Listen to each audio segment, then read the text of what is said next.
Greetings, my dear students. Today, in our second lecture of +1 chemistry, we will discuss on the Thomson model of atom.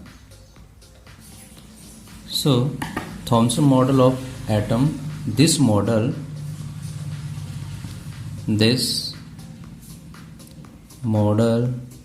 was given by J.J. Thomson. J.J. Thomson in 1898. J.J. Thomson ने ये model 1898 को given किया था.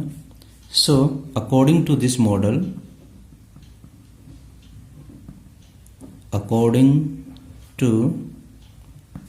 Model, so इस model में क्या क्या point जो है एक्सप्लेन किए गए, कौन कौन से पॉइंट मॉडल ने जो है रिजल्ट के तौर पे निकाले कि इस मॉडल के according number 1, atom may be regarded as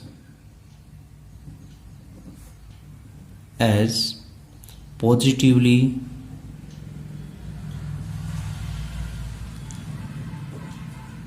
charged sphere.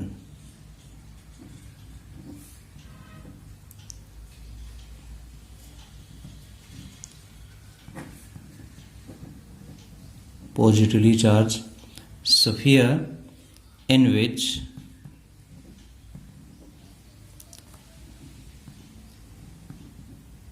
protons are present. Yes, first point उन्होंने गिवन किया था कि जो एटम है वो एक प्रकार से स्फीयर होता है जिसके अंदर जो पॉजिटिव चार्ज है, जो प्रोटॉन है, वो प्रेजेंट होते हैं. सेकेंड पॉइंट उन्होंने क्या कहा, according to this one model, the negatively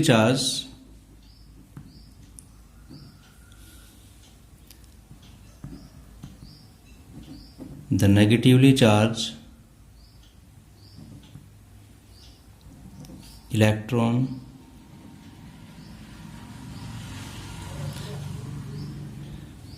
embedded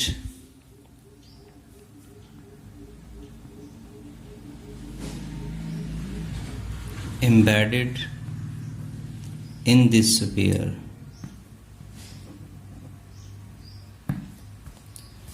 जो पॉजिटिव चार्ज हैं वो भी स्फीयर के अंदर प्रेजेंट हैं और जो नेगेटिव चार्ज इलेक्ट्रॉन्स हैं वो भी स्फीयर के अंदर ही प्रेजेंट होते हैं. No third point, according to him, the positive charge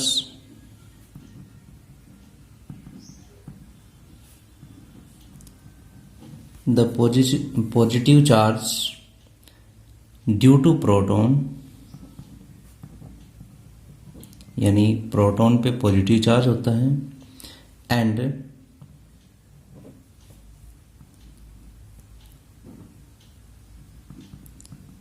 and negative charge due to electron.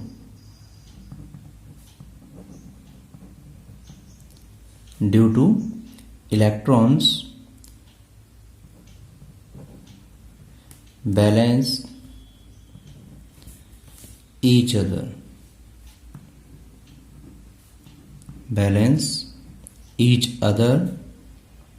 जिसकी वजह से जो प्रोटॉन के ऊपर पॉजिटिव चार्ज होता है, इलेक्ट्रॉन पे नेगेटिव चार्ज होता है, तो ये दोनों आपस में एक दूसरे को बैलेंस करते हैं और बैलेंस करने की वजह से जो एटम है एज ए रिजल्ट वो क्या हो जाएगा, electrically neutral. As a result atom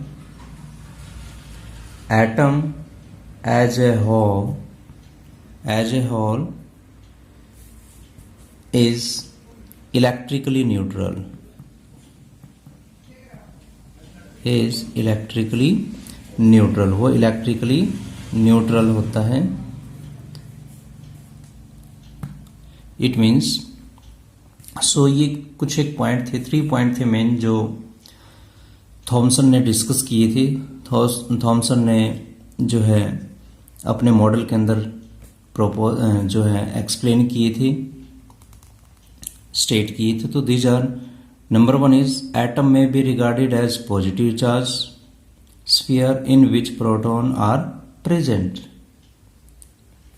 clear, यानी जो प्रोटॉन है उस स्फीयर के अंदर प्रेजेंट होते हैं, उस गोले के अंदर प्रेजेंट होते हैं। एटम को उसने कहा कि वो एक स्फीयर है जिसके अंदर पॉजिटिव चार्ज यानी जो प्रोटॉन है वो प्रेजेंट होते हैं।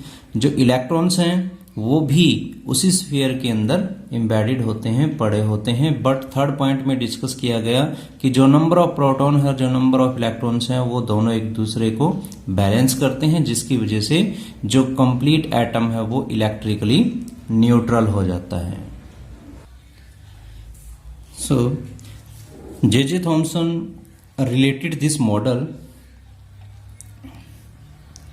J.J. Thomson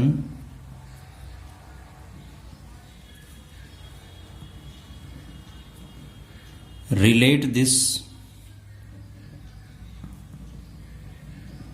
model with plum pudding,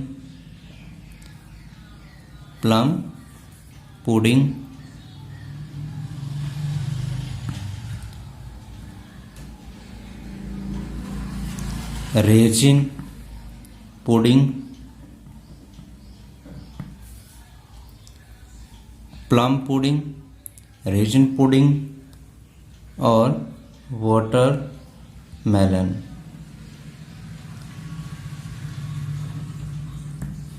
JJ. Thomson ने इस मॉडल को जो है प्लम पुडिंग या रेजिन पुडिंग या फिर वाटर मेलन से इसको रिलेट किया है।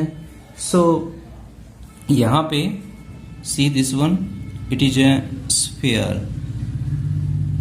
ये एक प्रकार का स्फीयर है। अगर हम वाटरमेलन के अकॉर्डिंग इसको देखें, ये सभी ने देखा भी हुआ है। सो इन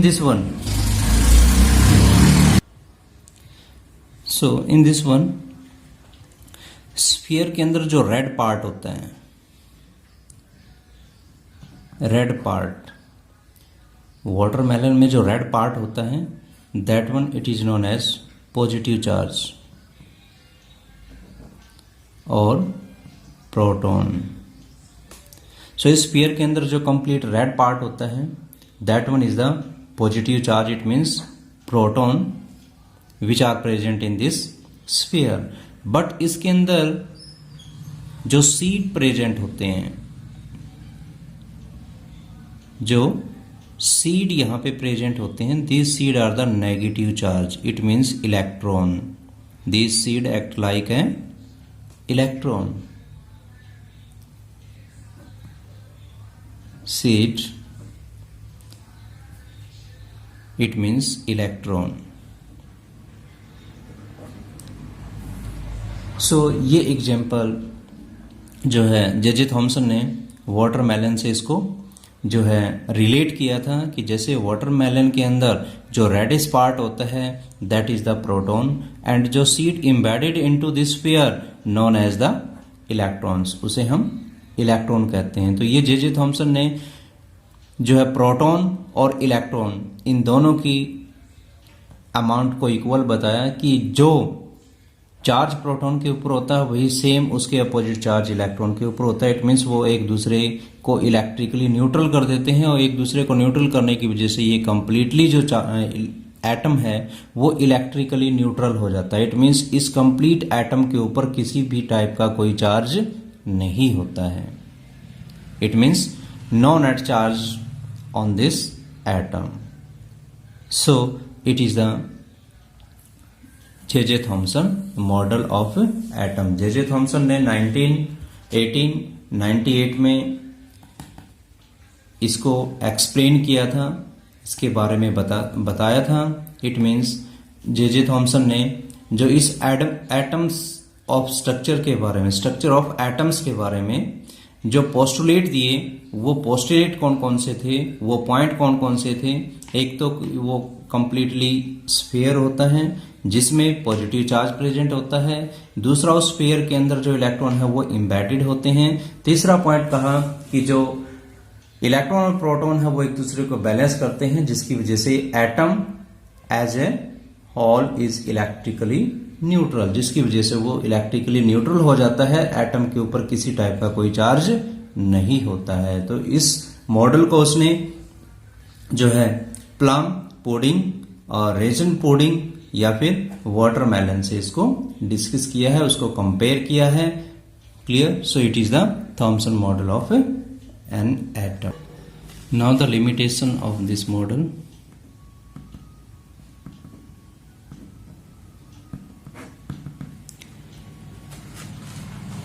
लिमिटेशन, इसकी क्या कमियां रही, क्या खामियां रही। सो मेन तो ये था कि it did not have any experiment support. अपने इस मॉडल को प्रूव करने के लिए उसके पास कोई एक्सपेरिमेंट सपोर्ट नहीं था।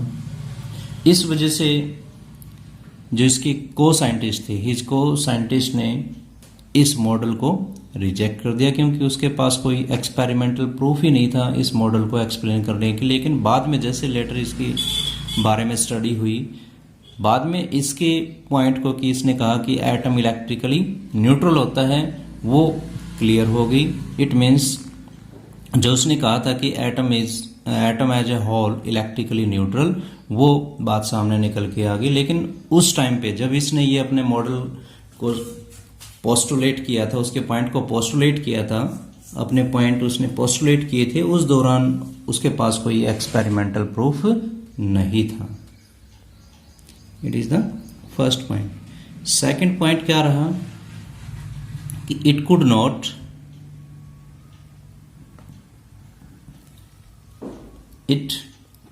satisfactory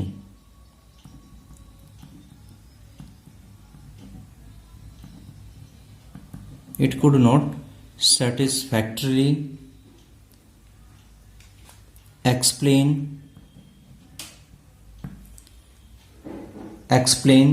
the result of scattering experiment।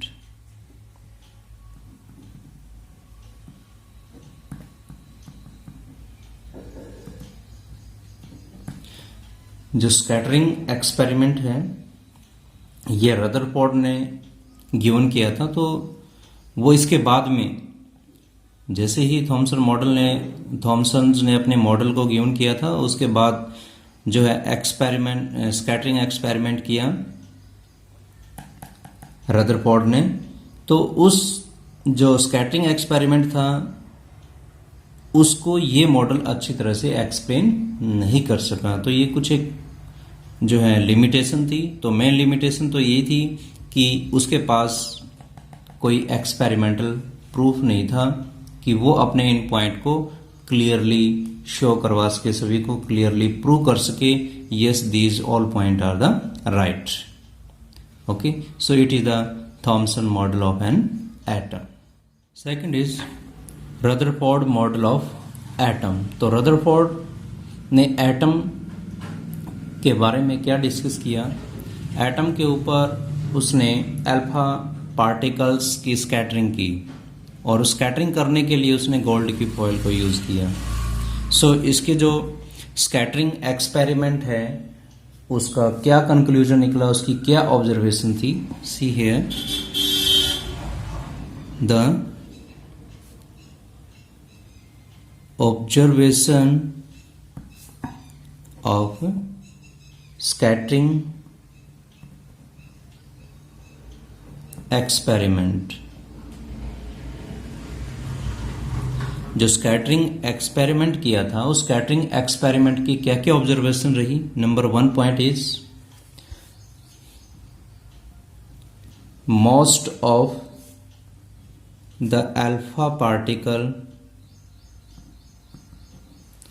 most of the alpha particles passed through the gold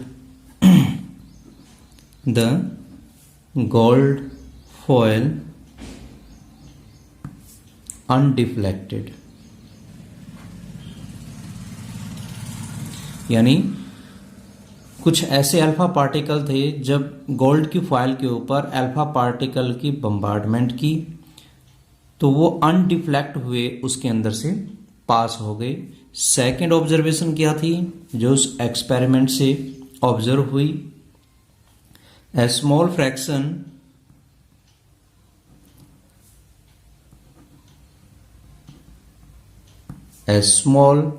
fraction of the alpha particles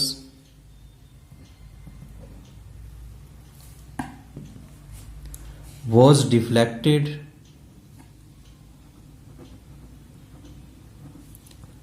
by small angle, by small angles। यानी सेकंड पॉइंट था a small fraction of alpha particles was deflected by small angle. कुछ एक ऐसे alpha particle थे जब gold foil के ऊपर bombardment की गई तो वो अल्फा पार्टिकल स्मॉल एंगल पे डिफ्लेक्ट हो गए। ज्यादा एंगल उन्होंने नहीं बनाया, स्मॉल एंगल पे वो डिफ्लेक्ट हो गए।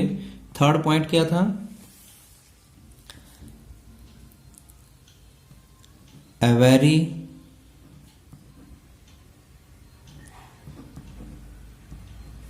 very few alpha particle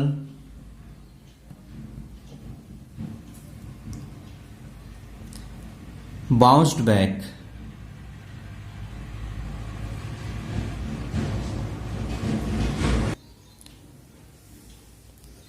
third is a very few alpha particles bounced back by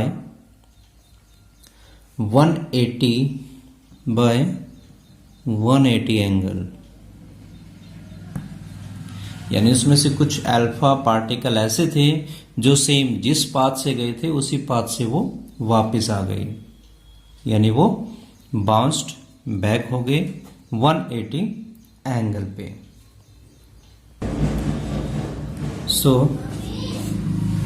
क्या ये किस तरीके का ये स्कैटरिंग एक्सपेरिमेंट था, आइए अभी डिस्कस करते हैं इसके बारे में। Yes, imagine that it is a gold foil। ये गोल्ड फॉयल है। गोल्ड फॉयल का हम ये सेंटर पॉइंट कंसीडर कर लेते हैं। बहुत सारे अल्फा पार्टिकल्स हैं और अल्फा पार्टिकल्स पे कैसा चार्ज होता है? पॉजिटिव चार्ज होता है। अल्फा पार्टिकल्स पे पॉजिटिव चार्ज प्रेजेंट होता है। तो उस अल्फा पार्टिकल्स की गोल्ड फॉयल के ऊपर बम्बार्डमेंट की, उसके ऊपर बम्बार्डमेंट की गई। जैसे ही ये अल्फा पार्टिकल्स, कुछ एक ऐसे अल्फा पार्टिकल्स थे जो विदाउट किसी एंगल पे डिफ्लेक्ट हुए जो है वो पास हो जाते हैं गोल्ड फॉयल के अंदर से। क्लियर? तो हमारा फर्स्ट पॉइंट था वो यहां पे क्या था कि most of the alpha particle pass through the gold foil undeflected. यानी कुछ ऐसे अल्फा पार्टिकल्स थे जो इसके अंदर से अनडिफ्लेक्ट हुए, बगैर अपने पाथ को चेंज किए उसमें से क्रॉस हो जाते हैं। एंड सेकंड पॉइंट क्या था कि कुछ एक स्मॉल एंगल पे डिफ्लेक्ट हो जाते हैं। फॉर एग्जांपल्स, अल्फा पार्टिकल इस तरीके से आए तो वो स्मॉल एंगल पे, लाइक दिस वन, वो स्मॉल एंगल पे डिफ्लेक्ट हो गए, लाइक दिस वन।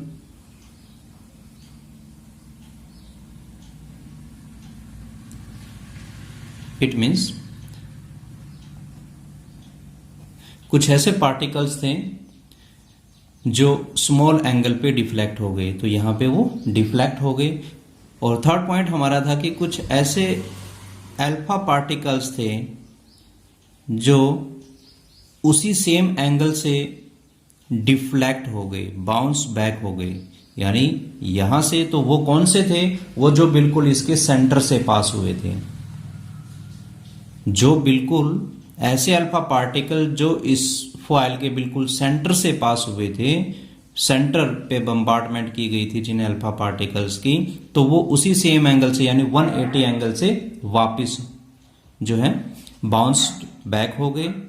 लेकिन कुछ ऐसे पार्टिकल्स जो इसके सेंटर से थोड़ा सा नजदीक से क्रॉस हुए थे, उन्होंने स्मॉल एंगल पे वो डिफ्लेक्ट हो गए। और कुछ ऐसे अल्फा पार्टिकल जो इसके पेरिफेरल यानी इसके जो है बिल्कुल साइड से निकले थे, बिल्कुल बाउंड्री से गए हैं, वो विदाउट डिफ्लेक्शन इसमें से पास हो जाते हैं। तो अभी यहाँ पे क्या कंक्लूजन निकलता है, इसका रिजल्ट क्या निकल के आता है, तो इट मीन्स एक तो यहां से ये प्रूव होता है कि जो अल्फा पार्टिकल्स जो इसके सेंटर से पास करवाए गए हैं, तो इट मीन्स यहां सेंटर पे कोई ऐसा हैवी पार्टिकल हो सकता है कि उससे टकराने के बाद वो उसी पाथ से वापस हो जाएं, जो काफी हैवी हो as compare to alpha particle.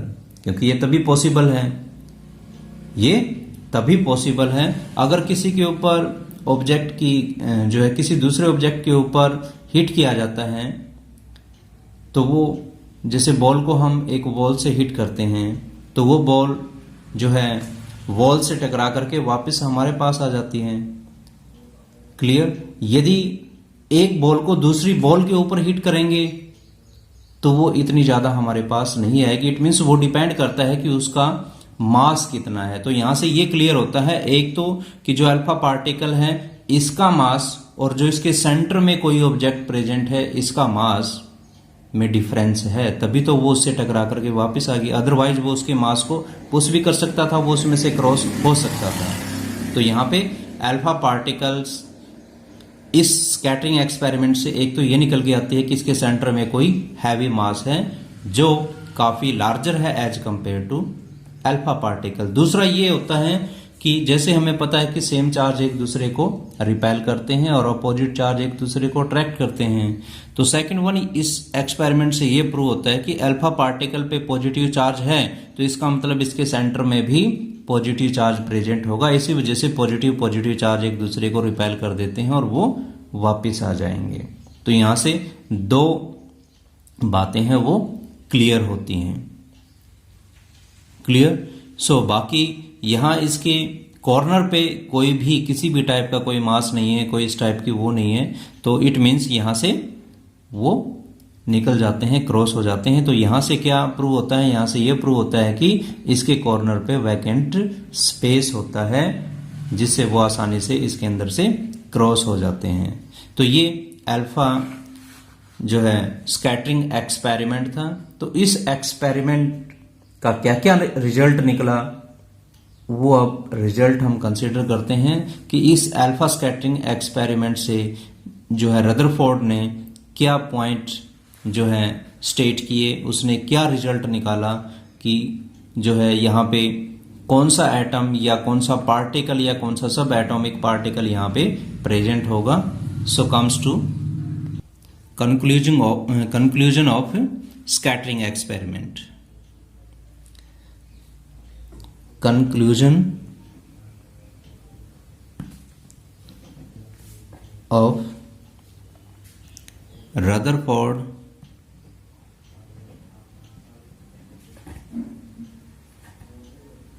scattering experiment.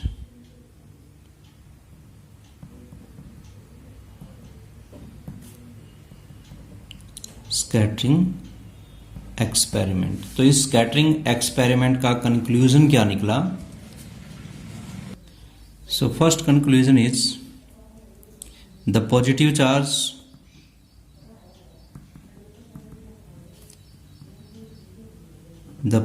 Charge and most of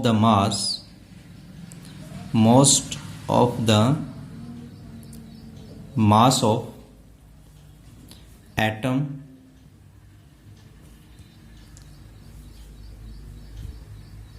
is present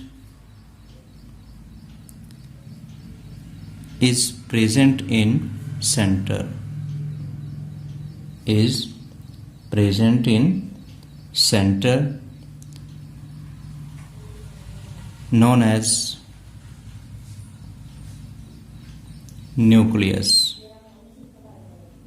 and known as nucleus of atom. Yes, first conclusion ये निकल के आया, क्योंकि यहां से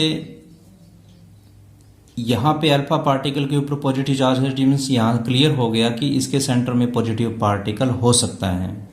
तो एक तो ये कहा कि उसका पॉजिटिव पार्टिकल है या पॉजिटिव चार्ज है वो टोटल उसके सेंटर में होता है। सेकंड ये कि most of the mass of atom, atom का जो मास होता है वो भी उसके सेंटर में है, क्योंकि अल्फा पार्टिकल लाइटर होगा तभी तो वो उसे बाउंस्ड बैक हो सकेगा।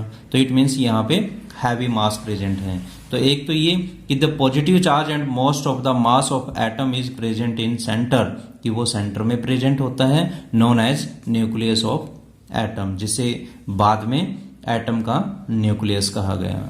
सेकंड पॉइंट क्या था? सेकंड पॉइंट में कहा गया कि जो न्यूक्लियस के चारों तरफ जो इलेक्ट्रॉन्स हैं वो रिवॉल्व करते हैं। The electrons are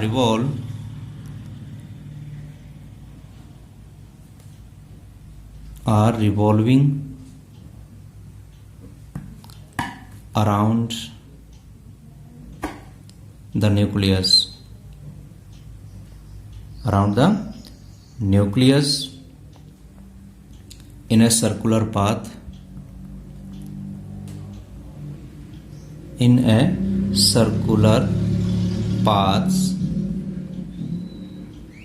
known as orbits, जिसे ऑर्बिट कहा गया। तो सेकंड ये था कि जो न्यूक्लियस है उस न्यूक्लियस के चारों तरफ जो इलेक्ट्रॉन्स हैं वो रिवॉल्व करते हैं, जो एक डेफिनेट पाथ के अंदर रिवॉल्व करते हैं उसे हम ऑर्बिट कहते हैं। क्या बोलते हैं? ऑर्बिट। थर्ड वन पॉइंट क्या क्लियर हुआ यहाँ से कि जो इलेक्ट्रॉन्स और जो न्यूक्लियस है, इट मीन जो पॉजिटिव चार्ज और जो इलेक्ट्रॉन्स हैं वो किसी न किसी इलेक्ट्रोस्टैटिक फोर्स से एक दूसरे को होल्ड किए हुए हैं। Electrons and nucleus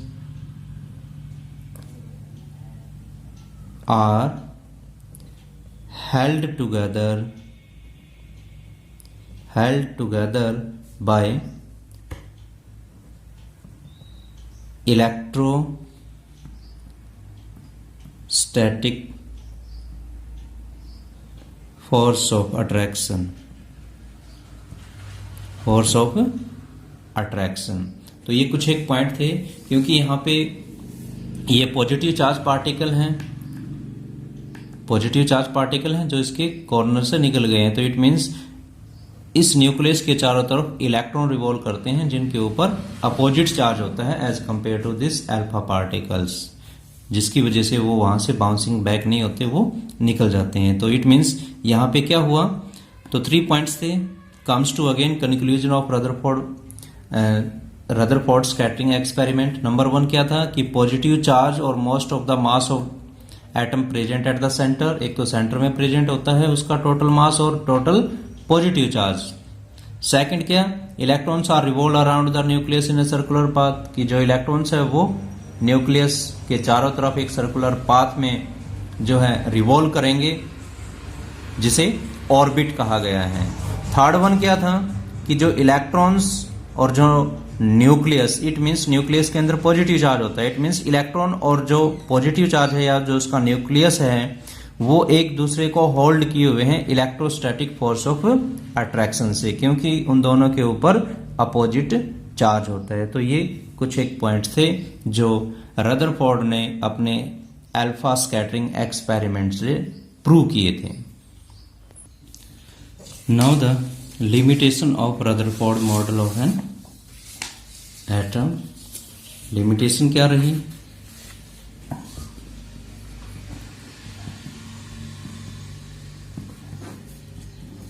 Limitation number 1, it could not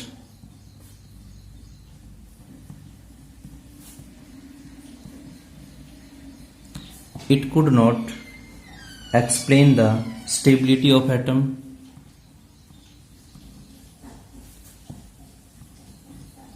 stability of atom, एक तो ये एटम की स्टेबिलिटी को एक्सप्लेन नहीं कर सका। सेकंड क्या था, it could not explain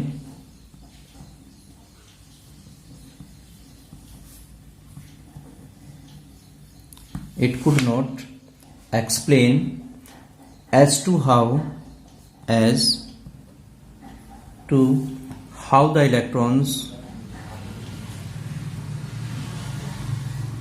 the electrons are distributed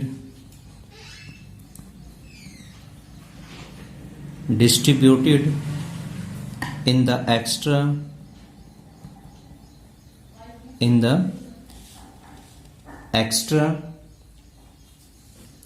nuclear portion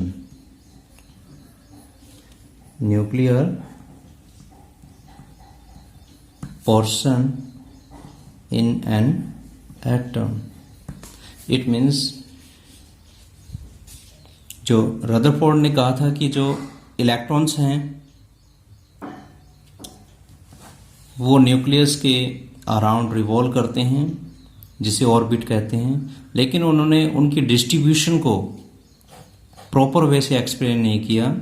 it could not explain as to how the electrons are distributed in extra nuclear portion in an atom, कि जो extra nuclear portion उसके चारों तरफ around है वहां पे electron किस तरीके से डिस्ट्रीब्यूटेड हैं। So these are the some limitation of the Rutherford model of an atom. So you will revise up to here and you must take the reading from your NCERT book up to this last topic.